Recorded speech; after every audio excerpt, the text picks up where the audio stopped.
이름으로 기도합니다. 아멘. 성도 여러분을 축복합니다.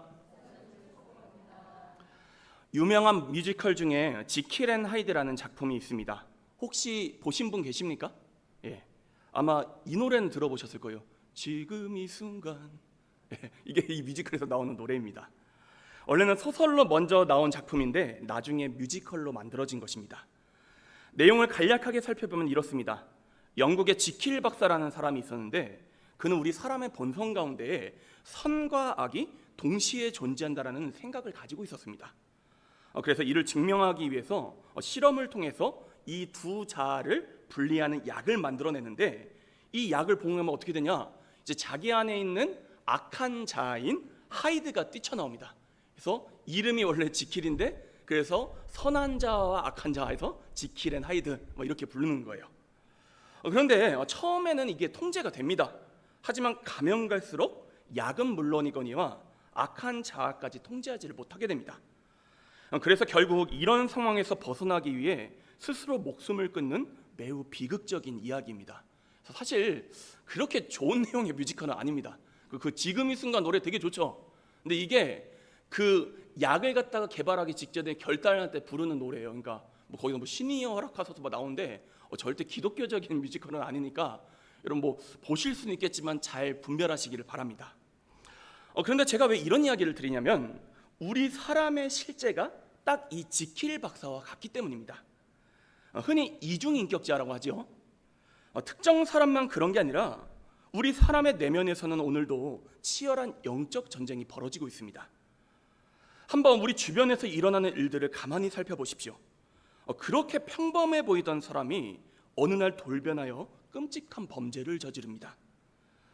나치 전범 아돌프 아이히만이라는 사람이 있는데 이 사람이 좋은 예입니다.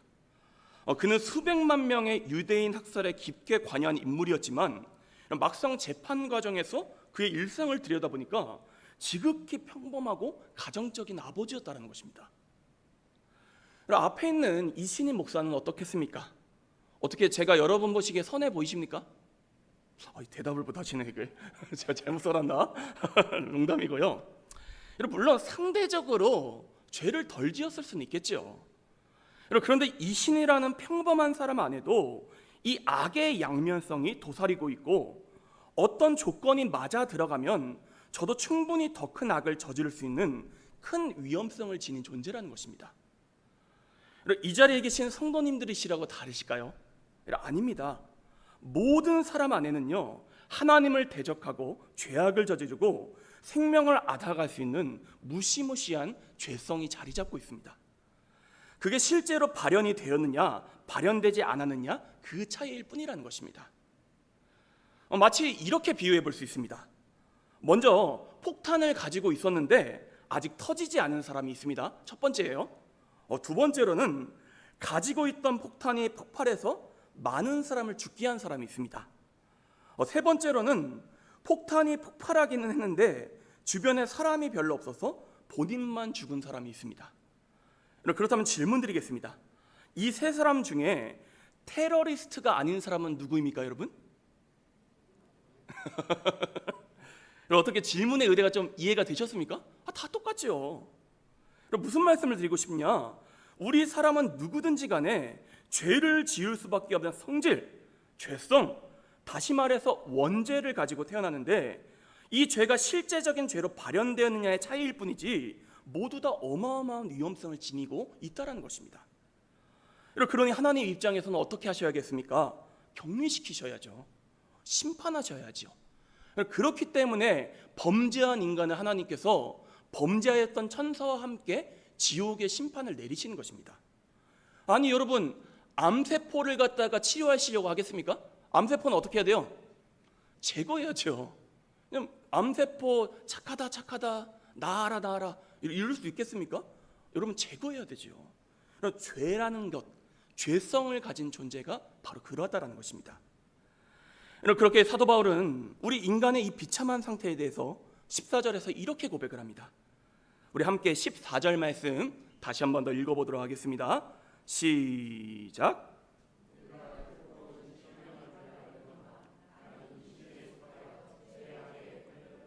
아멘. 우리가 율법은 신령한 줄을 알거니와 나는 육신에 속하여 죄 아래 팔렸도다.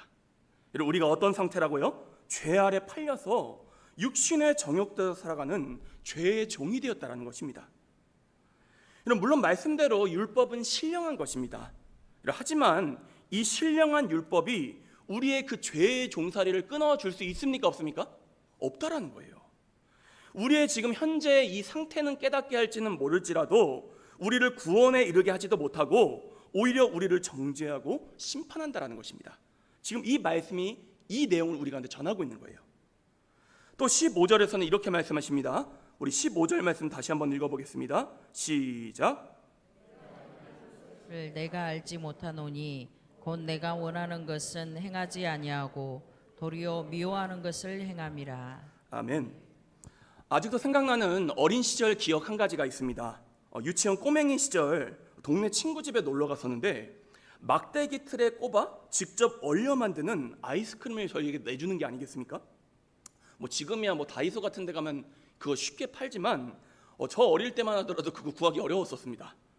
그래서 그 아이스크림을 주니까 맛있게 먹고 나니까 그 막대기 틀이 너무 매력적인 거예요. 제가 보기에. 그래서 제가 어떻게 했을까요? 모에 홀린 듯이 그대로 주머니에 넣고 집 밖으로 나왔습니다. 그랬더니 저기 뒤에서 제 친구가 그 어린 나이인데도 전력 질주를 해가지고 저한테 뛰어가지고 내 막대기는 막 이랬던 기억이 제가 지금도 납니다. 이때 제 나이가 7살밖에 되질 않았습니다. 그런데도 그냥 자연스럽게 남의 것을 훔치는 것입니다. 무엇입니까? 제 안에 있는 죄성에 사로잡혀 저의 의지와는 상관없이 자연스럽게 죄를 짓게 된다는 것입니다. 에이 목사님, 막대기 하나 겨우 훔친 건데 그거 별거 아닙니다. 아닙니다. 능력의 차이일 뿐이지 죄를 지을 능력을 갖추게 되면요 어마무시한 죄를 저지르게 된다는 것입니다. 여러분, 제가 정치 얘기는 가급적 안 하고 싶긴 한데 요즘 TV 청문회 한번 보십시오. 제가 볼 때마다 열불이 터져요. 열불이. 누가 봐도 거짓말인데 그냥 일만 열면요 거짓말이 술술 나옵니다. 여러분, 이 청문회에 나온 사람들 엄청 똑똑한 사람들이잖아요. 대한민국 상위 1%입니다. 옳고 그름을 판단할 수 있는 사람들입니다. 그런데도 거짓말이 자동으로 나옵니다. 그러면서도 자기는 죄가 없다고 주장을 하니 얼마나 황당한 일입니까? 하지만 문제는 무엇이냐? 이런 모습이 그들만의 이야기가 아니라 바로 나의 이야기, 우리 사람이 처해 있는 실존이라는 것입니다. 나머지 로마서 말씀도 다 같은 메시지를 우리 가운데 전하고 있습니다. 표현만 바뀌고 있는 거예요. 우리 몇 구절 더 읽어보기로 하는데 우리 17절 말씀 같이 한번 읽어보겠습니다. 시작. 이제는 그것을 행하는 자가 내가 아니요 내 속에 거하는 죄니라. 아멘. 여기서 죄는 우리 안에 있는 죄성을 가리키는 것입니다. 무슨 죄가 따로 무슨 살아있다 이런 건 아니에요, 여러분. 어떤 인격체이다 그런 뜻은 아닙니다. 또 18절 같이 한번 읽어볼게요. 시작. 내 속 곧 내 육신에 선한 것이 거하지 아니하는 줄을 아노니 원함은 내게 있으나 선을 행하는 것은 없노라. 아멘. 21절도 읽어보겠습니다. 시작. 그러므로 내가 한 법을 깨달았노니 곧 선을 행하기 원하는 나에게 악이 함께 있는 것이로다. 아멘. 아멘. 우리 안에 무엇이 함께 공존한다고요? 선을 행하길 원하는 마음과 동시에 악을 행하길 원하는 마음이 공존한다는 것입니다. 그러니 어떻습니까? 괴롭지요. 나는 이렇게 살고 싶은데 뜻대로 안 됩니다. 마치 술에 중독된 사람 마냥 죄에게 끌려갑니다. 한번 우리 솔직해 보자라는 거예요. 우리 중에서 몰라서 죄를 짓는 사람이 몇이나 되겠습니까? 누가 그러더라고요, 저한테. 살면서 필요한 대부분의 것들은요 이미 유치원 때 다 배운다고요. 초등학교 때, 여러분이랑 국민학교 때 다 배웠습니다. 오히려 어떤 경우는 옳고 그름을 너무나도 잘 압니다. 그런데 죄를 짓는 것은 똑같거나 오히려 더 악독하다라는 것이지요. 흔히 아는 놈이 더한다고 하지요. 딱 그 상황이라는 것입니다. 그렇다면 우리가 왜 이런 상황에 처하게 되었느냐? 그 답을 찾기 위해서는 창세기 말씀으로 돌아가야 합니다. 여기서 내용이 조금 어렵긴 한데 제가 최근에 이 내용을 지금 여러분에게 계속 반복해서 지금 말씀을 드리고 있어요. 그러니까 여러 번 듣다 보시면은 이런 교리적인 내용이 이해가 좀 되실 겁니다. 첫사람 아담과 하와는 죄의 지배 아래 놓이면서 점차 하나님과 상관없는 육신의 사람으로 전락해 갔습니다. 제가 지금 육신의 사람이라고 했는데 이 무슨 표현이냐? 말 그대로 육체의 본능의 지배를 받는 삶을 사는 상태를 가리키는 표현입니다. 한번 동물들을 보십시오. 자고 싶으면 자고, 먹고 싶으면 아무렇게나 잡아먹습니다. 그런데 이게 본인들의 의지라기보다는 육체의 본능에 이끌린 것입니다. 그런데 첫사람의 범죄 이후에 우리 사람도 마찬가지의 상태로 전락해버렸다는 것이죠. 본성이 타락하여서 우리 모든 사람 안에 죄성이 자리 잡게 되었는데 이 죄성이라는 새로운 본능에 끌려다니는 삶을 살게 되었다는 것입니다. 이 사실을 대표적으로 잘 드러내주는 구절이 창세기 6장 말씀입니다. 제가 읽어드릴 테니까 한번 잘 들어보시기 바랍니다. 사람이 땅 위에 번성하기 시작할 때에 그들에게서 딸들이 나니 하나님의 아들들이 사람의 딸들의 아름다움을 보고 자기들이 좋아하는 모든 여자를 아내로 삼는지라. 여호와께서 이르시되 나의 영이 영원히 사람과 함께하지 아니하리니 이는 그들이 육신이 됨이라. 사람들이 어떻게 했습니까? 자기가 마음에 드는 모든 여자를 족족 다 아내로 삼았습니다. 말 그대로 성적으로 남잡한 동물보다 못한 삶을 살았다는 것입니다. 이처럼 우리 사람이 죄성에 이끌려가자 하나님의 영은 떠나가셨고 우리 사람이 뭐가 되었다라고요? 육신이 되었다는 것입니다. 다시 말해서 그냥 동물과 같은 존재로 전락해버렸다는 것입니다. 아니 자고로 사람이라면 그 영혼이 육신을 다스려야 하는데 육신의 본능이 오히려 영혼을 다스리는 종살이의 상태로 전락해버렸다는 것입니다. 그러니 우리가 어떻게 해야겠습니까? 우리 안에 있는 이 죄성을 죽여야 합니다. 완전히 새로운 사람으로 거듭나야 합니다. 그런데 내 힘으로 이 죄성을 완전히 제거할 수 있습니까? 없습니까? 불가능합니다. 물론 우리는 예수 그리스도를 믿음으로 법적인 신분이 완전히 변화가 되었습니다. 죄인에서 뭘로 바뀌었어요? 우리가 법적인 신분이 하나님의 자녀가 되었습니다. 고백하십니까? 함께 따라 고백하겠습니다. 나는 하나님의 자녀이다. 그런데 여러분 잘 생각해 보자라는 거예요. 여러분이 지금 하나님의 자녀가 되었더니 기계적으로 죄를 단 한 번도 짓지 않는 그런 상태로 지금 변화되셨던가요? 여러분 지금 죄 짓고 있습니까? 안 짓고 있습니까? 안 짓는 게 맞죠? 근데도 어떻게 돼요? 우리가 지금 죄를 짓고 있다는 것입니다. 그렇다면 왜 이런 일이 일어나고 있느냐? 이 부분이 좀 어려운 내용이긴 한데 우리가 여전히 죄로 인해 망가진 육신을 입고 있기 때문입니다. 이제 제가 오늘도 이제 장례 절차 가운데 우리 가족들에게 그런 이야기를 드렸어요. 이제 문자군 권사님 생전에 참하시고 아름다우신 분이셨습니다. 제가 영접 기도를 했었는데 그때도 막 웃으면서 예수님 나의 유일한 구원주이십니다 따라 하시는데 야 사람이 이렇게 아름다울 수도 있구나. 제가 그런 생각이 그때 들더라고요. 그런데 아무리 아름다우셔도 지금의 이 연로한 모습 그대로 천국에 가시면 돼요 안 돼요? 곤란하지 않겠습니까? 그래서 제가 여러 번 말씀드렸죠. 고린도전서 15장을 보면 예수님이 다시 오시는 날에 지금의 우리의 육신은 다 벗어버리고 우리가 새로운 신령한 육체를 입게 된다. 그래서 혈과 육은 하나님의 나라를 유업으로 받을 수 있다 없다? 그 말씀이 바로 이걸 가리키는 것입니다. 그러니까 갈아입으셔야 돼요 여러분.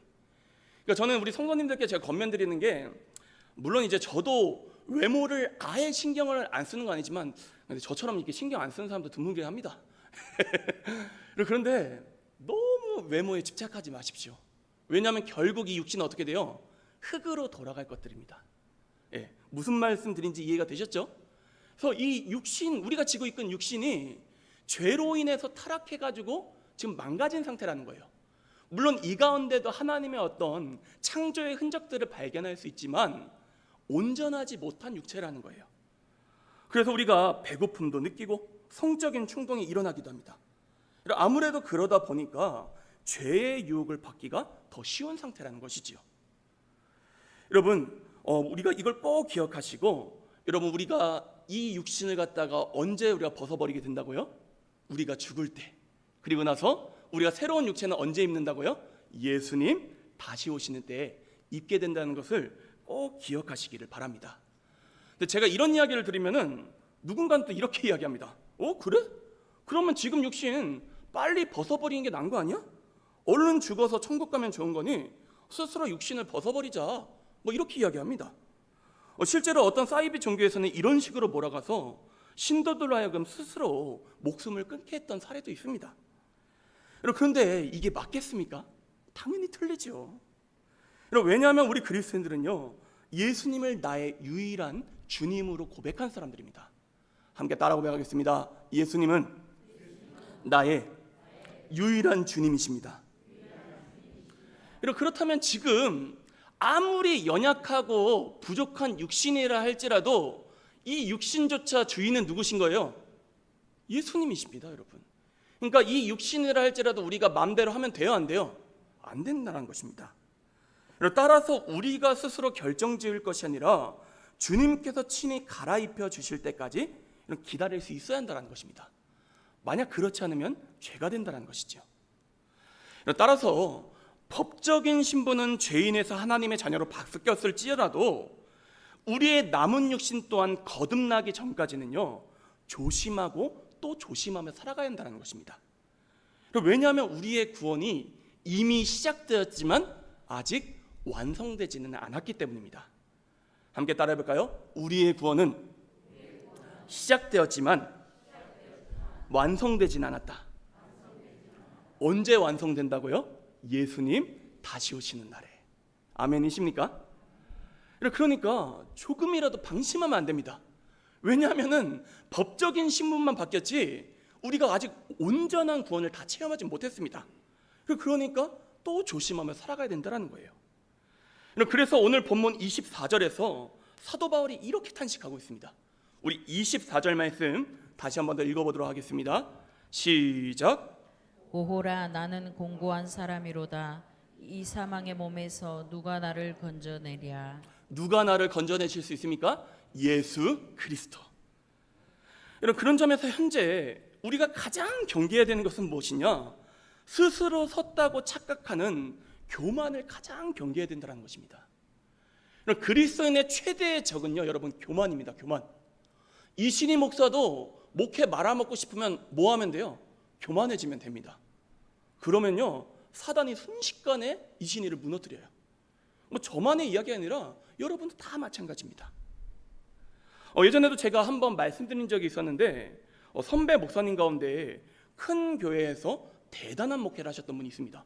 어마어마하게 큰 교회예요. 그런데 정말 훌륭하신 분이었습니다. 이분이 제가 좀 자세하게 얘기하기는 좀 그런데 왜냐면 이제 영상이 올라가잖아요. 아무튼 레전드였어요. 레전드, 전설. 교회도 크게 부흥시켰고 감동 있는 신학서적도 얼마나 많이 쓰셨는지를 모릅니다.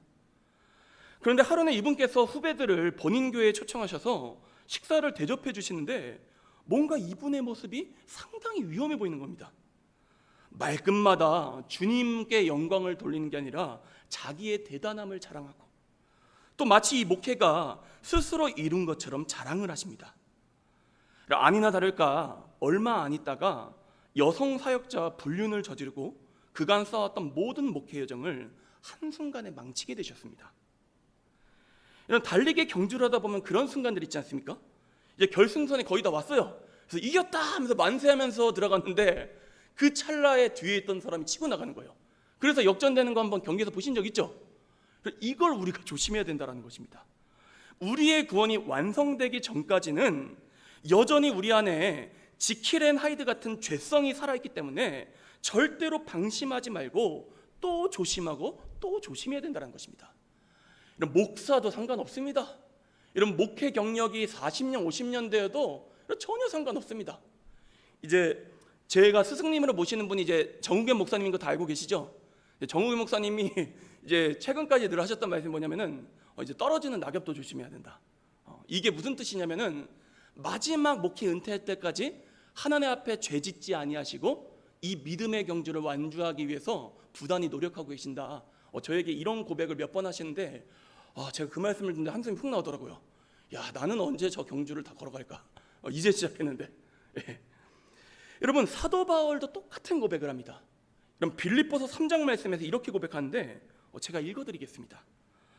형제들아, 나는 아직 내가 잡은 줄로 여기지 아니하고 오직 한 일, 즉 뒤에 있는 것은 잊어버리고 앞에 있는 것을 잡으려고 표대를 향하여 그리스도 예수 안에서 하나님이 위에서 부르신 부름의 상을 위하여 달려가노라. 오직 우리가 어디까지 이르렀든지 그대로 행할 것이니라. 대단한 신앙을 가졌건 위대한 업적을 쌓았던지 간에 어떻게 하라고요? 그대로 행해야 된다는 것입니다. 함께 따라 고백하겠습니다. 그대로 행해야 합니다. 그대로 행해야 합니다. 왜냐하면 제 아무리 사도 바울이라 할지라도 만약 주님 의지 않고 방심하면요, 순식간에 몰락할 수 있는 죄성을 여전히 가지고 있기 때문입니다. 그러니 경주가 끝나기 전까지는요, 방심할 수 없었다는 것입니다. 아니, 그 대단한 사도 바울도 이렇게 살아가는데 저와 여러분은 얼마나 또 조심하고 조심해야겠냐라는 것입니다. 목회를 하다 보면 그런 이야기들을 자주 듣습니다. 목사님, 제가 왕년엔 그랬습니다. 그때 방언도 하고 얼마나 뜨겁게 신앙생활을 했는지 모릅니다. 목회자들도 마찬가지예요. 우리 교회가 예전에 어땠는데, 얼마나 부흥했는데, 하지만 그게 무슨 의미가 있겠습니까? 지금 바로 서 있는 게 더 중요하다는 것이죠. 그러니 사랑하는 성도 여러분, 여러분의 과거를 의지하지 마시고 방심하지 마시기를 바랍니다. 우리의 구원은 시작되었지만 아직 완성되지는 않았습니다. 제가 우리 성도님들 위해서 여러분 날마다 기도하는 제목이 뭔지 아십니까, 여러분? 여러 가지 기도의 제목도 있지만 제일 중요한 기도 제목은요, 우리 성도님들 함께 있는 동안 한 분도 빠짐없이 예수 잘 믿고 천국 들어가게 해주십시오. 믿음의 경주를 완주케 해주십시오. 이 기도를 날마다 드리고 있습니다. 우리 성도님들께서도 여러분 이 기도로 기도하시고 끝까지 경주를 완수하시기 전까지 전력을 다하여 주님의 도우심을 구하며 겸손하게 나아가는 우리 모두가 될 수 있기를 간절히 소망합니다. 한 가지 말씀의 교훈을 더 살피고 우리 설교를 마치고자 합니다. 어떤 교훈을 말씀드리고 싶냐? 그저 내가 열심히 하는 것만으로는 부족하다라는 거예요. 여러분, 누구를 의지해야 합니까? 예수님을 의지하셔야 합니다. 오늘 본문 24절에서 사도 바울은 이렇게 고백했죠. 오라, 나는 권고한 사람이로다. 이 사망의 몸에서 누가 나를 건져주랴. 그런데 이러한 사망의 몸에서 우리를 건져주시는 분이 25절 상반부에서 고백되고 있습니다. 누구십니까? 우리 주 예수 그리스도로 말미암아 하나님께 감사하리로다. 공동번역을 보면 이렇게 말씀하십니다. 고맙게도 하나님께서 우리 주 예수 그리스도를 통하여 우리를 구원해 주십니다. 우리가 제 아무리 열심을 내어도 결국 우리를 이 사망의 몸에서 구해 주시고 구원에 이르게 하실 분은 누구시라는 겁니까? 예수님이시라는 것입니다. 이 말씀인즉 예수님 없는 모든 열심은요, 하나도 빠짐없이 다 헛되다라는 것입니다. 이신희 목사가 아무리 큰 부흥을 일으키고 대단한 목회를 했을지라도 이신희 목회의 중심에 예수님이 계시지 않는다면 이 모든 것들은 다 헛것이라는 겁니다. 만약에 우리가 예수님의 도우심으로 우리의 죄성을 다스리지 않는다면 우리가 내는 모든 열심은요, 오히려 죄로 빠지게 되어 있다는 것입니다. 한번 교회에서 일어나는 일들을 가만히 살펴보십시오. 그냥 무작정 열심히 봉사한다고 선한 열매가 맺히질 않습니다. 아마 이제 성도님들께서도 제 성향을 어느 정도는 이제 파악하셨으리라 생각하는데 제 성격 중에 단점이 있어요. 제가 높은 기준을 가지고 상대를 좀 판단하는 그런 경향이 있습니다. 기가 막히게 판단합니다. 지는 잘 하지도 못하면서. 그래서 열심히 봉사를 합니다. 근데 그렇게 봉사를 하면서 예수님을 생각해야 되는데 나보다 열심히 안 하는 사람들, 부족한 사람들을 정죄한다는 것이지요. 이게 접니다, 저. 그런데 그때마다 제 안에 계신 성령님께서 어떤 영감을 들려주시냐? 신이야, 너 나를 위해서 하던 거 아니냐? 왜 엉뚱한 열심을 지금 내고 있니? 나는 차라리 내가 조금 부족하다 할지라도 더 사랑하고 품기를 원한단다. 그게 바로 나를 위한 열심을 내는 길이다. 그렇습니다.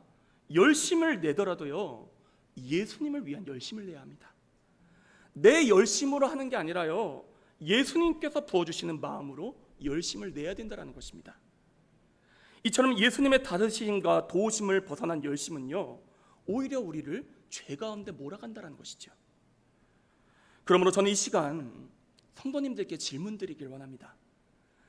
여러분께서는 여러분의 그 사망의 몸, 죄성을 다스리기 위해 예수님을 의지하는 삶을 살아가고 계십니까? 그럼 무엇을 말하기 전에, 행동하기 전에 예수님이라면 어떻게 하실까 고민하고, 또 내 연약함을 알기 때문에 예수님, 저를 긍휼히 여겨주십시오, 예수님, 저를 도와주십시오, 기도하면서 열심을 내고 계시는지요?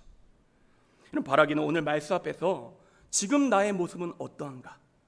나는 아직은 완성되지 않은 육신을 다스리기 위해 방심하지 않고 주님만 의지하며 살아가고 있는가 점검하여 끝까지 믿음의 경주를 완수하는 저와 여러분 모두가 될 수 있기를 간절히 축복합니다.